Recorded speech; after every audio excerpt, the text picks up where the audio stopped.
Hey guys! ఈరోజు మనం లిమ్సీ అనే టాబ్లెట్ గురించయితే చాలా వివరంగా తెలుసుకుందాం. నా పేరు సంతోష్. మీరు చూస్తున్నారు ఇది మన ఫార్మసీ. ఇందులో ఉండే ఇంగ్రీడియెంట్ ఆస్కార్బిక్ యాసిడ్ 500 ఎంజీ. దీనిని విటమిన్ సి అని కూడా అంటారు.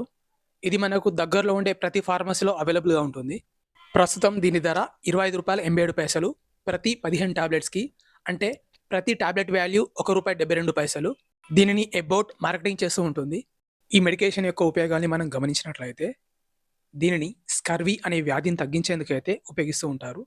ఈ వ్యాధి యొక్క లక్షణాలేంటంటే బలహీనత, ఆకలి లేకపోవడం, నోటి చిగురు వాపుగా ఉండడం, బరువు తగ్గడం, అలసట మరియు ఆయాసంగా ఉండడం. ఈ సమస్య ఎక్కువగా పిల్లలలో మరియు వృద్ధులలో కనబడుతుంది. ఎందుకంటే వాళ్ళు సరైన పోషకాహారం తీసుకోరు కాబట్టి.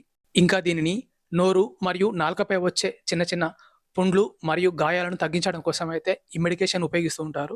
మరియు ముక్కు నుంచి రక్తం కారడం అనే సమస్యను తగ్గించడం కోసం కూడా దీనిని ఉపయోగిస్తూ ఉంటారు. విటమిన్ సి అనే ఈ టాబ్లెట్ ఇండివిడ్యువల్‌గా మరియు combination medication like B complex plus vitamin C ఆ విధంగా కూడా అవైలబుల్‌గా ఉంటుంది. కొల్లాజెన్ అనే ప్రోటీన్ తయారీకి ఆస్కార్బిక్ యాసిడ్‌ని సప్లిమెంట్‌గా ఇస్తుంటారు. ఈ ప్రోటీన్ కొత్త కణాల ఏర్పాటులో మరియు పాడైపోయిన కణాలను తిరిగి జీవింపజేసే విధంగా కూడా సహాయం చేస్తూ ఉంటుంది.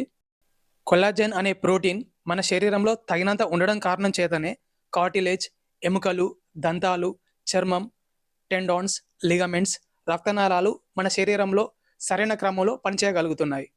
ఒకవేళ వీటి పనితీరులో ఏదైనా లోపం ఉందంటే విటమిన్ సి లోపం ఉన్నట్టే. అప్పుడు మీరు డాక్టర్ గారి అడ్వైస్‌తో విటమిన్ సిని అయితే తీసుకోవచ్చు. కొల్లాజెన్ అనే ప్రోటీన్‌ని మన శరీరంలో ఉత్పత్తి చేయాలంటే మనం రోజుకి ఎంత ఆస్కార్బిక్ యాసిడ్‌ని తీసుకోవాలంటే మగవారైతే 90 మిల్లీగ్రాములు, ఆడవాళ్ళైతే 75 మిల్లీగ్రాములు, అదే గర్భవతులైతే 115 మిల్లీగ్రాములు రోజువారీగా తీసుకోవాల్సి ఉంటుంది. దీనిని మనం రోజువారీ తీసుకునే ఆహారంలో భాగంగా చేసుకోవాల్సి ఉంటుంది.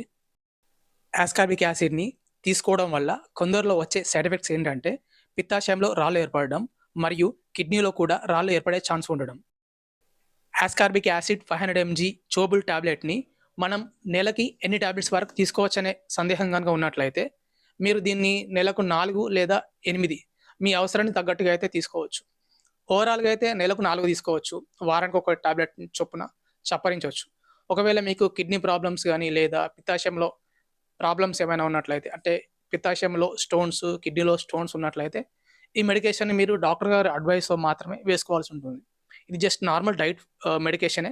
బట్ ఒకవేళ స్టోన్స్ ఉన్నట్లయితే పెరిగే ఛాన్స్ ఉంటుంది కాబట్టి డాక్టర్ గారి అడ్వైస్ అయితే తప్పనిసరి.